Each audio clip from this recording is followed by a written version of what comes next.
Hey everybody, your Friendly Math Tutor here with Unit 5 Analytical Applications of Derivatives, Part 2. So today we're going to look at the rest of the topics. So if you want to check out last week's video on Part 1, I went over a bunch of topics there. And now I'm going to finish the last, I would say, 3 major topics on this unit. All right. So as always, make sure you subscribe, like this video, check out TikTok, check out Patreon, check out Instagram, Facebook. We've got videos related to this that'll just keep going all the way up until the test in May. All right, so let's get started. So on this type of problem, we're looking at curve sketching. So in curve sketching, what we're going to do is take a look at the first derivative and second derivative and see how we can use that to just get a sketch of kind of what this curve would look like. So let's do the first derivative. So we're going to start with a polynomial function, and the first derivative of this function is just 3x squared plus 2x minus 1. All right. And in order to get an idea of what that's going to tell us, we want to do a kind of like a sign chart for the first derivative. So with this, if we factor it, is just going to be 3x and x. Then we're going to have 1 and 1. And in order to get a positive 2x, I'm going to need this to be a minus 1 and this one to be a plus 1. So if we do a sign chart for the first derivative, on that sign chart, I'm going to have a negative 1 and a positive 1/3. And if you substitute a number in less than negative 1 into here, you're going to get a negative times a negative, which is going to give us a positive. And that positive is going to mean that the original is increasing.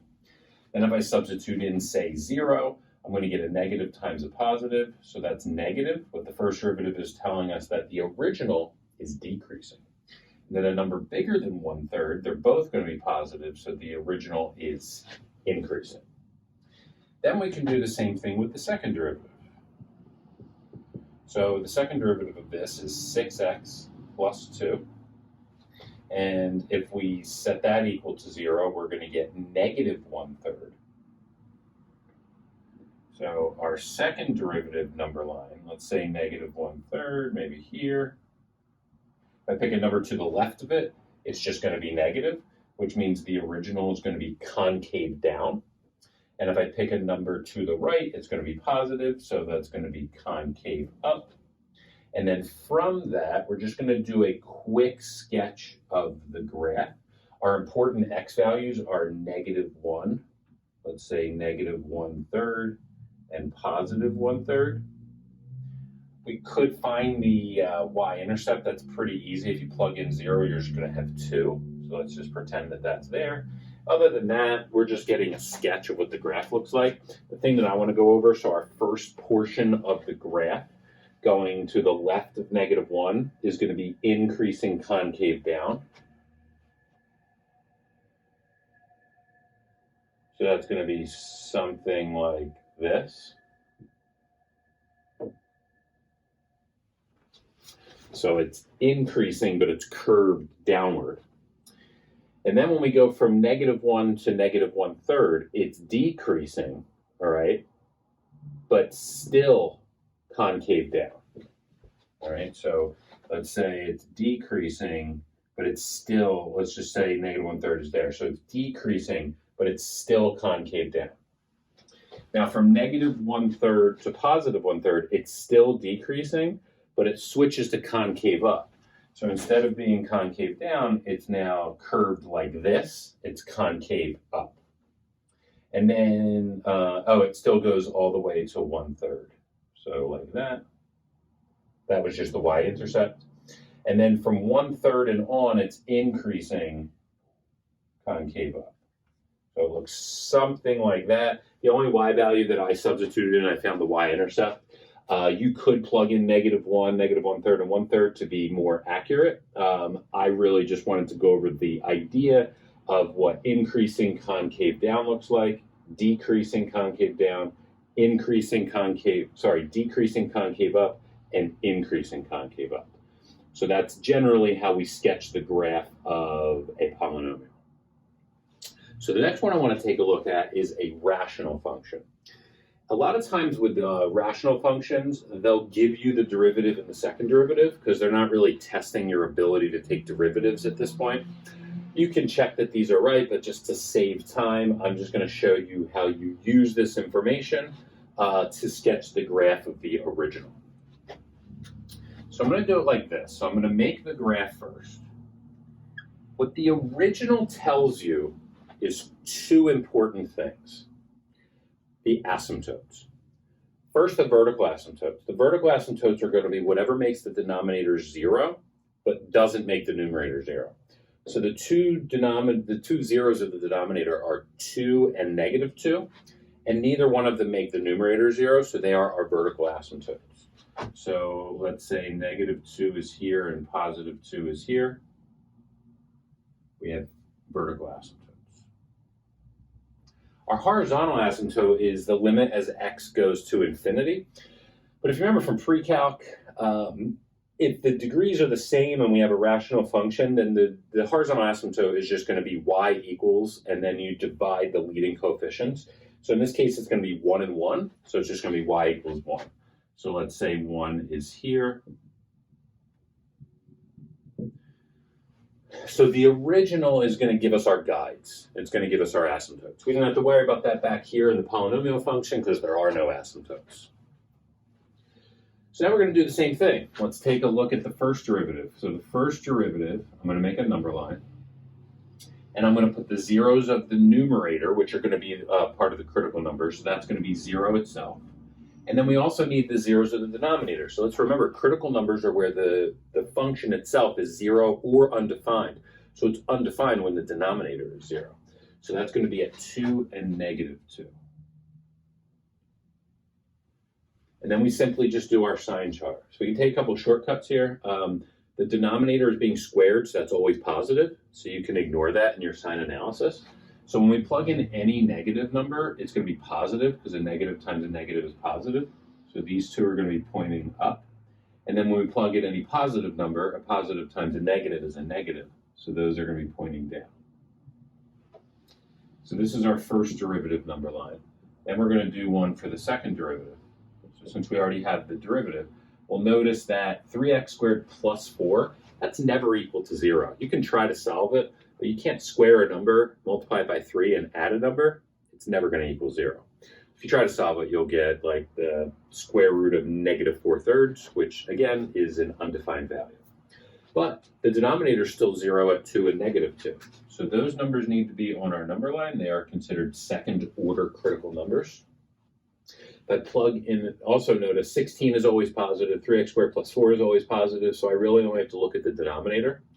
So a number to the left of -2, when I square it, is bigger than 4, so that's going to be positive, which means it's concave up. A number between -2 and 2, say 0, that's going to be negative, so concave down. And a number between 2 and infinity is going to be a positive number when I square it and subtract 4, so it's going to be concave up. So now let's look at each of the sections of our graph. Another thing I could do is plug in 0 real quick. That's going to give me -1. So this could be helpful just to have the y-intercept. So my first section here, it has to get closer to the asymptotes. It has to be increasing but concave up. So that has to look like this. Increasing concave up and get closer to both asymptotes.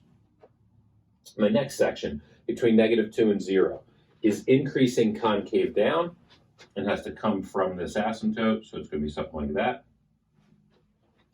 The next section from 0 to 2 is decreasing concave down and get closer to this asymptote, so it's going to be something like that.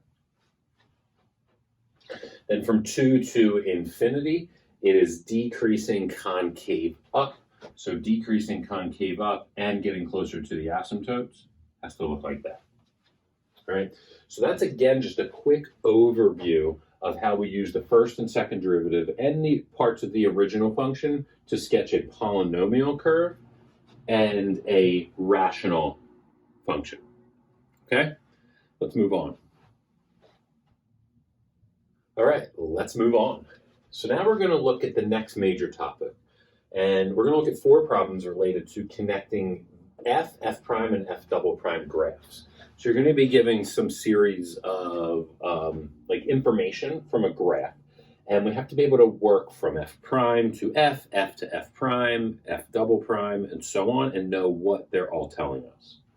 So in this first example, we have a graph that's f prime. So this graph represents the derivative. And what they want us to do is answer these questions about f. So part A wants to know when is f increasing and when is f decreasing. And part B wants to know when is f concave up and when is f concave down. And all that information lies here on the graph of the derivative. So increasing, decreasing. I think it's easiest to just answer this using a number line, just like we've been doing. So we're going to analyze the first derivative. So normally what we do is we take the derivative and we set it equal to 0. So we want to find out, well, where is the derivative 0? Well, that's going to happen here at -2, here at 1, and here at 4. So they are the critical numbers because that's where the derivative equals 0. So when you're looking at the graph of the derivative, those values are going to occur at the x-intercepts. Then we just want to know whether the derivative itself is positive or negative. So to the left of -2, it's positive. It's above the x-axis. So the original function is going to be increasing. Then it's still positive. It's still above the x-axis. Then it's below the x-axis. And it's above the x-axis. So it's increasing on these 2 intervals and this interval. And then it's decreasing from 1 to 4. So now we can answer those questions based off of the graph of the derivative. So if you have the graph of the derivative and you want to do increasing, decreasing, the critical numbers are the x-intercepts, and whether it's above the x-axis or below the x-axis is what you want to be looking for increasing, decreasing. Now, concave up, concave down. So now we're going to do a second derivative number line. We have to find the critical numbers of the second derivative. Well, the critical numbers of the second order critical numbers are where the second derivative is 0, but the second derivative is the derivative of the first derivative. So the points we want to look for there are this point and this point. So the horizontal, and this point actually. So the horizontal tangent lines of the derivative are the critical numbers of the second derivative. So that happens at -2. Let's pretend that's 0. And we'll pretend that's 2. And now when we look at the signs, so let's remember the second derivative is the derivative of the first derivative, and derivatives tell us about increasing, decreasing, right?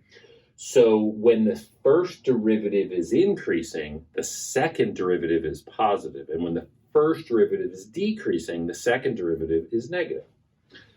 So to the left of -2, this function is decreasing. So this is negative, which means the original is concave down. From -2 to 0, this is increasing. So the second derivative is positive, which means the original is concave up. From 0 to 2, it is decreasing, so concave down, and then it's increasing, so concave up.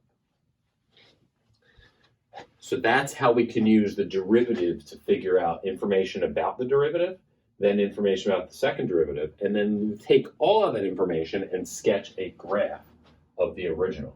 So let's just, again, do a sketch and see what that would look like.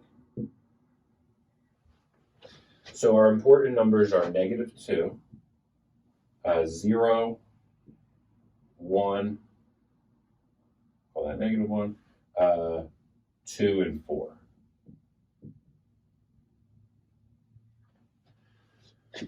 So to the left of -2, it's going to be increasing, concave down.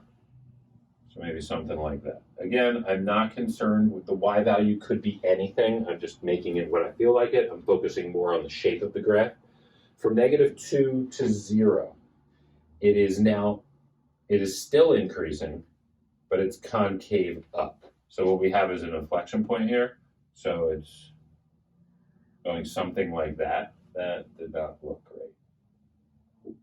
So it comes here, it stops. Now it's going to be concave up but increasing. I think that's equally as bad, but I'm just going to let it go.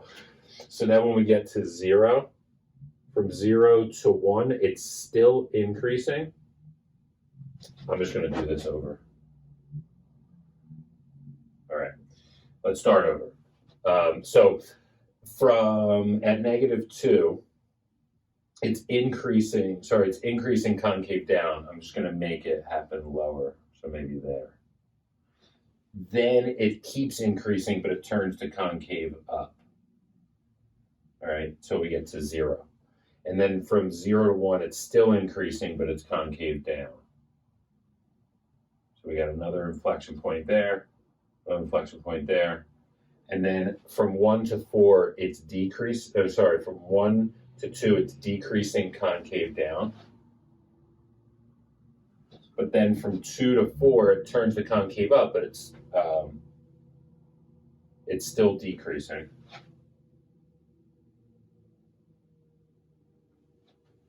But then from 4 and on, it's increasing and stays concave up. So something like that. We got inflection points here, and here, and here. And we have a max up here and a min down here. All right, that one was a little bit tricky. But again, we can take all of our information and sketch the graph.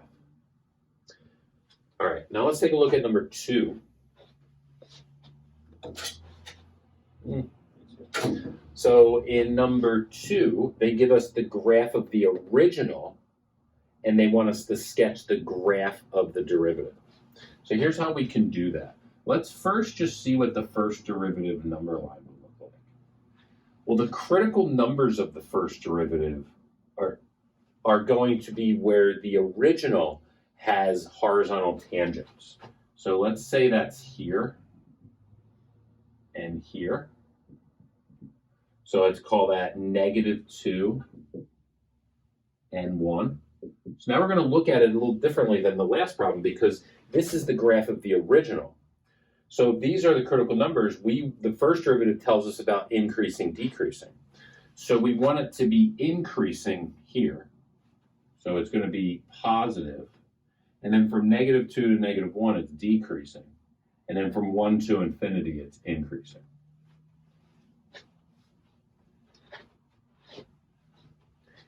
And then if we wanted more information, and we wanted to find information about the second derivative, for the second derivative, we would look for inflection points on the original function.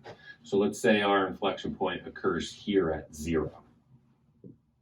Well, everything before 0, it's concave down. And everything after 0, it's concave up. All right, so that's a way to extract all of our information from the original function. On this one, we saw how to extract all that information from the derivative. All right, so I just want to go through all the kind of different things that you could see. Now, if we have to sketch the graph of the derivative, well, we just learned that the graph of the derivative should have zeros or x-intercepts at -2 and 1.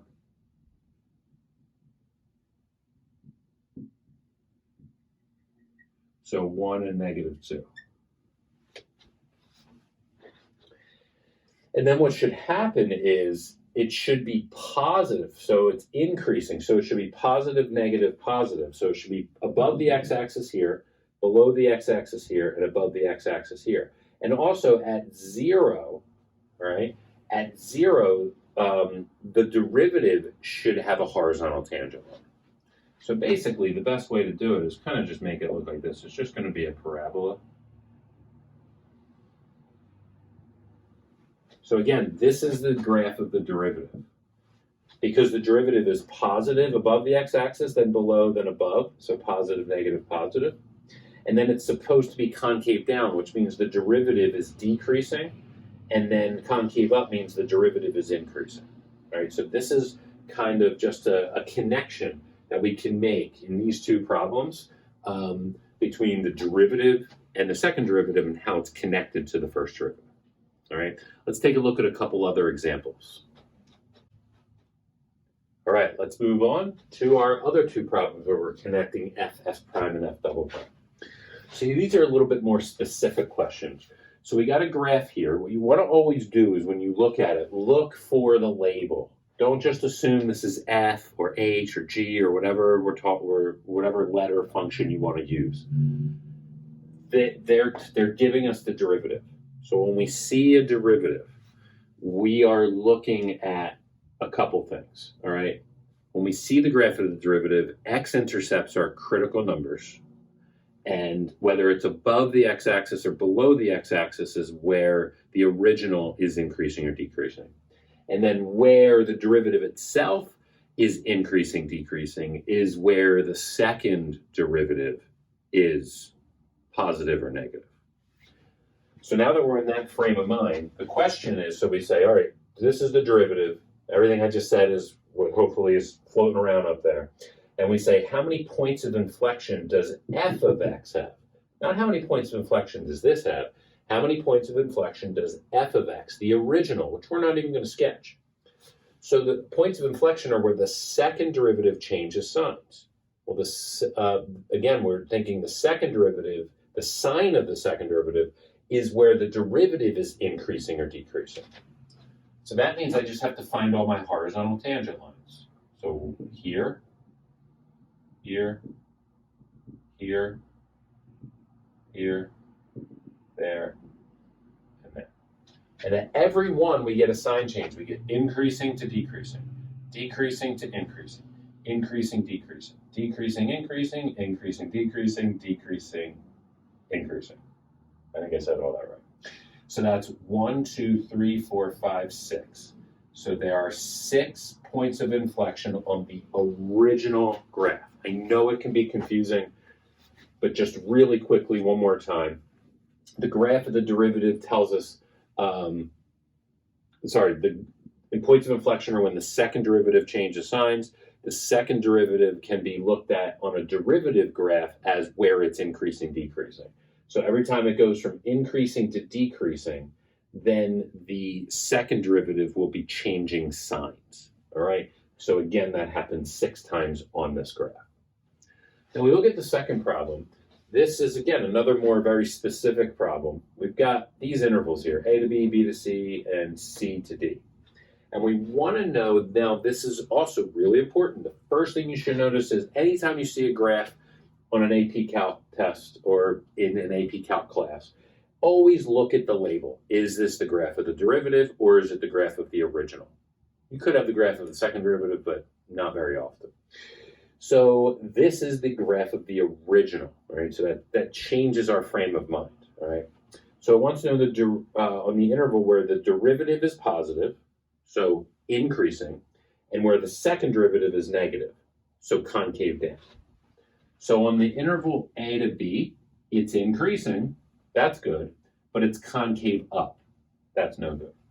On the interval B to C, it's increasing, and it's concave down. So the second derivative is negative, so that's our answer. So we're on the interval B to C.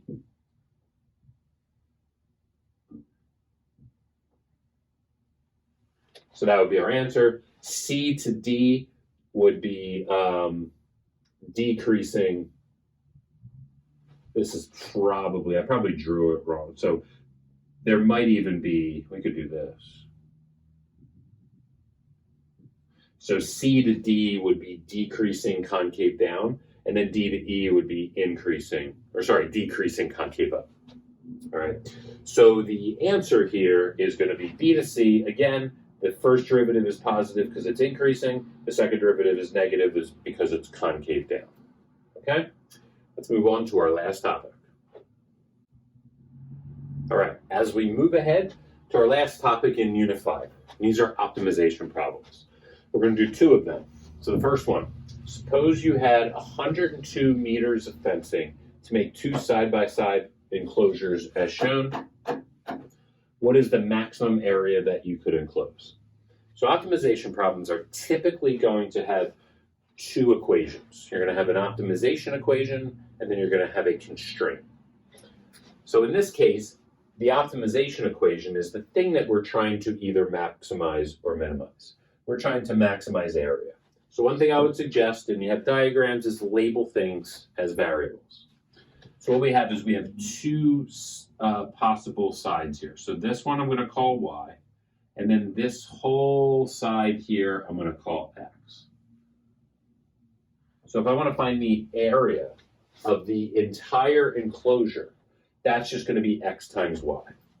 So I got this optimization equation, which is x times y. And I'm trying to maximize that. So let's think back to some things that we've done in this unit and previous units and think about what would give us a maximum.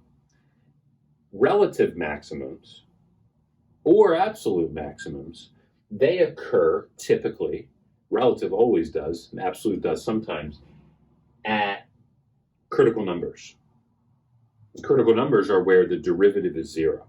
So the idea is we're going to try to take the derivative, set it equal to 0, and show that we have a maximum value, all right? But the issue is we have too many variables. This is Calc 1, right? This is single variable calculus, so we should only have one independent variable. So A here depends on x and y. That's 2 independent variables. So we have to get rid of one. So in math, a lot of times the way we get rid of something is we use substitution. So now we're going to come up with a constraint. Our constraint is that we can make a lot of different fences, right? But now we're constrained a little bit to the fact that we only have 102 meters of fencing. So our constraint is that, notice we have 3 y's and 2 x's. So our constraint is that 2x plus 3y is equal to 102. So we still essentially have, even with this constraint, we really kind of have an infinite number of enclosures that we could make based off this constraint, but there is going to be one of those that's going to be kind of the sweet spot that'll be the top of, it'll be the highest value on the graph of all the different possible enclosures that we could have. So what we want to do is solve for one of these variables. I am going to solve for x. So 2x equals negative 3y plus 102. Divide by 2. So I'm going to get x equals negative 3 halves y plus 51. So now I can substitute that in here. So now my area function is negative 3 halves y plus 51 times y. Do a little distributing. So negative 3 halves y squared plus 51y. So now notice what I have. I have an area. I can come up with an area of this whole enclosure only based on y.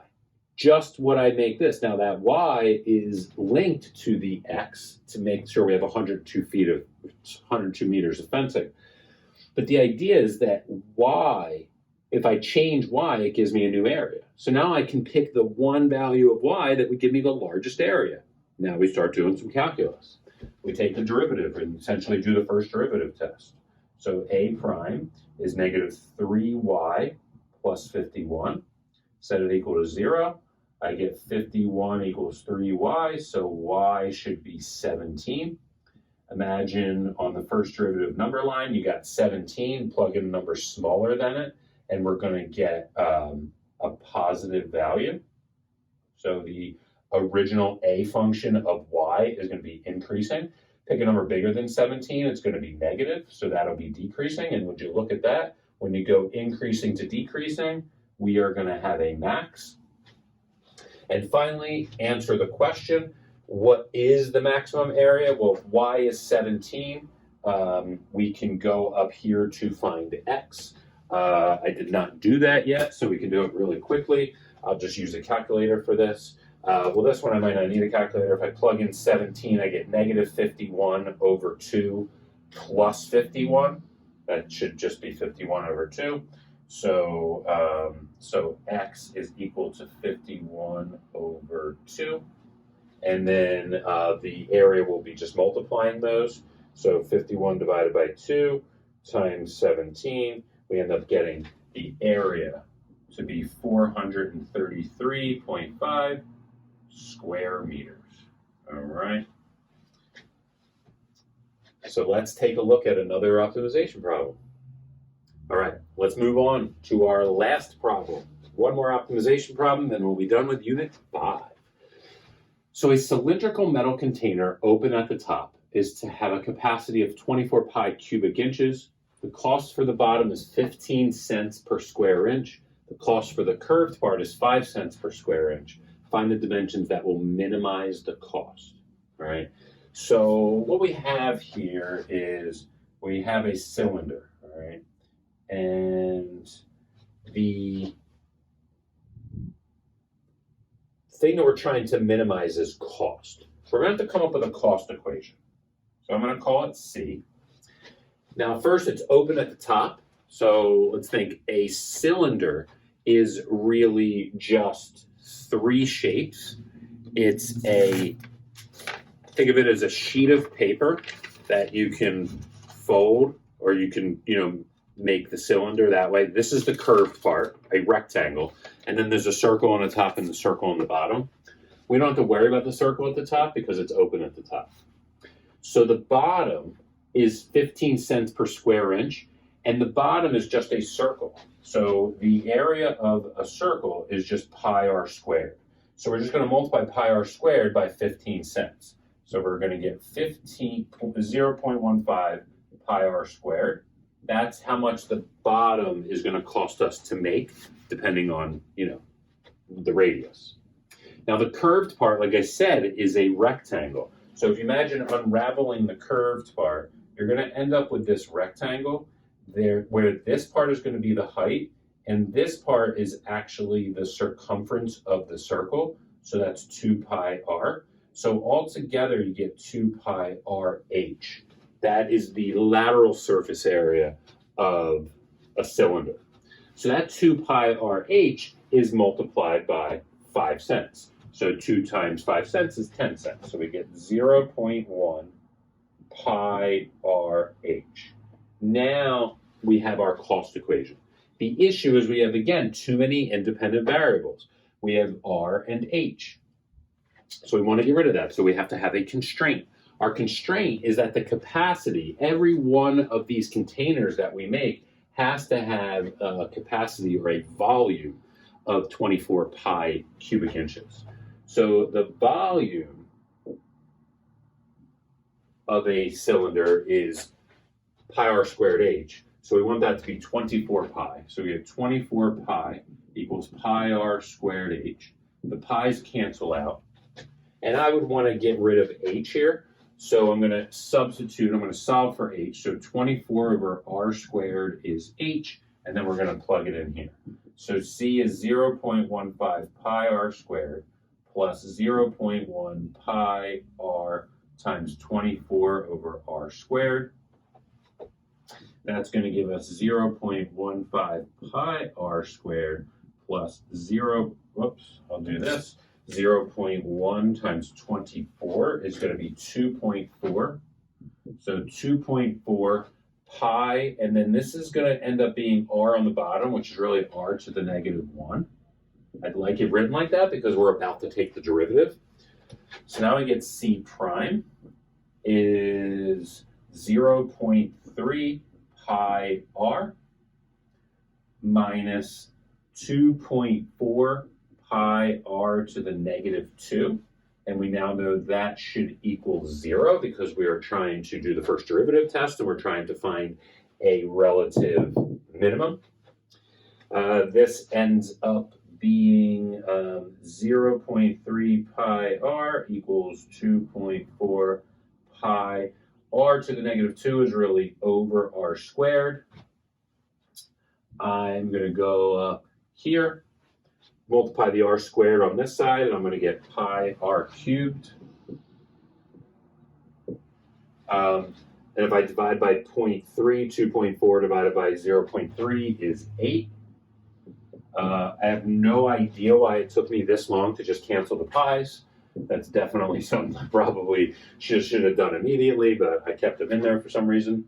So r cubed is 8, which means r is 2. Again, just do a little first derivative number line just to double check. If you go back to this one, when you pick in r less than 2, let's say 1, you are going to get a negative value, 0.3 minus 2.4, so you're going to get a negative. When you pick a number bigger than 2, let's say 3, you're going to get a positive value, which tells us that this is a relative minimum, which is perfect because we're trying to minimize cost. It wants the dimensions. So when we pick a radius equal to 2 inches And then the other dimension for a cylinder is the height. Well, if the radius is 2 inches, I'm going to go back to here. And if the radius is 2 squared is 4, 24 divided by 4 is 6. So my height would be 6 inches, and they would be the dimensions of the can that minimizes cost. Okay, I hope that was helpful. That concludes all of our topics in Unit 5. As always, check out the TikTok, Instagram, and Facebook. There will be videos that will be related to all of these topics that will all be more AP-type problems. And next week, we are going to continue ahead and we'll move on to Unit 6. All right, one last time. Hope that was helpful.